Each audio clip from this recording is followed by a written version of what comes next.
83, elle s'inscrit dans le récit national et dans l'histoire nationale française. Plus précisément, on peut l'inscrire dans l'histoire des mobilisations sociales et des mouvements sociaux, mais je pense que elle reste encore trop marginalisée dans cette histoire sociale et politique telle qu'on l'enseigne dans les cours d'histoire du secondaire et même à l'université. C'est une mobilisation qui a été très médiatisée, mais qui pourtant reste quand même assez mal connue et encore assez marginalisée dans cette histoire. On constate quand même que la marche pour l'égalité et contre le racisme revient quasiment tous les 10 ans, en 1993, 2003, 2013, 2023. Elle commence à s'inscrire dans le récit national. Moi, j'ai accepté de revenir et revisiter cette histoire des 40 ans de la marche parce qu'il y avait une nécessité d'une transmission, de voir où en était la question de l'engagement sur des sujets aussi importants que celle de cette citoyenneté pleine et entière, sur cette question des discriminations, sur cette question des minorités. Et aujourd'hui, je constate en 2023 qu'il y a, contrairement à ce qui a été dit dans la salle ce matin, que beaucoup de gens, et en particulier les jeunes, s'emparent de ce sujet, mais pas que au lycée, pas qu'au collège, pas qu'à l'université, mais aussi dans les quartiers. Alors l'histoire de la marche, selon moi, doit être absolument classée dans l'histoire française du XXe siècle. C'est-à-dire que c'est pas un événement marginal, c'est vraiment à la fois un événement politique, un événement social qui marque, je dirais, un tournant dans les mobilisations, les grandes mobilisations sociales que la France a pu connaître encore dans les années 1970.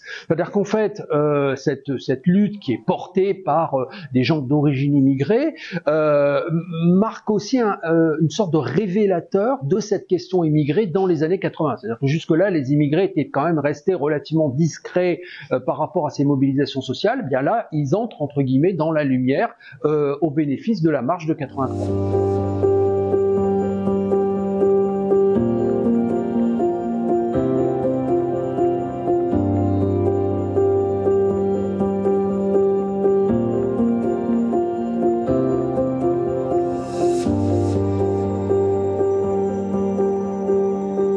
Alors c'est vrai que j'ai été un peu étonnée de ne pas retrouver la place que la marche devrait avoir à mon sens dans les manuels d'histoire. Depuis 2020, elle a quand même été intégrée au programme, ce qui est quand même un pas par rapport aux années précédentes.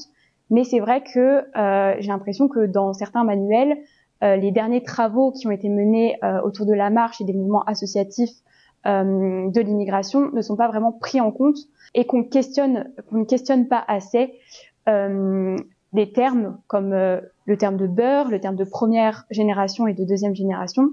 Donc, ce qui crée une sorte de confusion dans la transmission qui est assez problématique.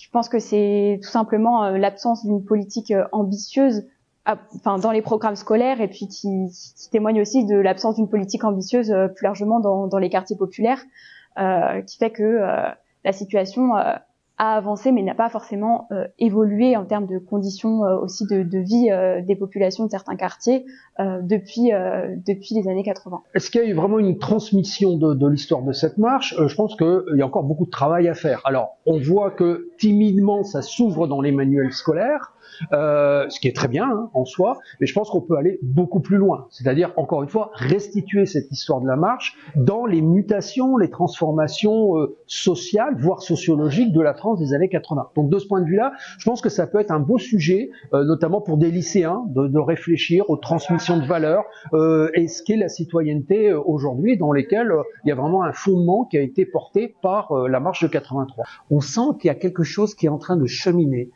Le pourquoi du comment. On ne peut pas se permettre aujourd'hui de ne plus parler de cette histoire et de surtout de ne pas la transmettre. Et aujourd'hui, on est vraiment dans un processus de transmission, mais pas qu'au niveau des universitaires, pas qu'au niveau des politiques, pas qu'au niveau des médias. Il y a une vraie remise en question où on revisite tous les sujets pour effectivement retrouver des éléments de langage commun et de voir comment ça peut être, cette histoire peut être utilisée avec un grand H dans l'avenir et le devenir de nos jeunes, de nos enfants.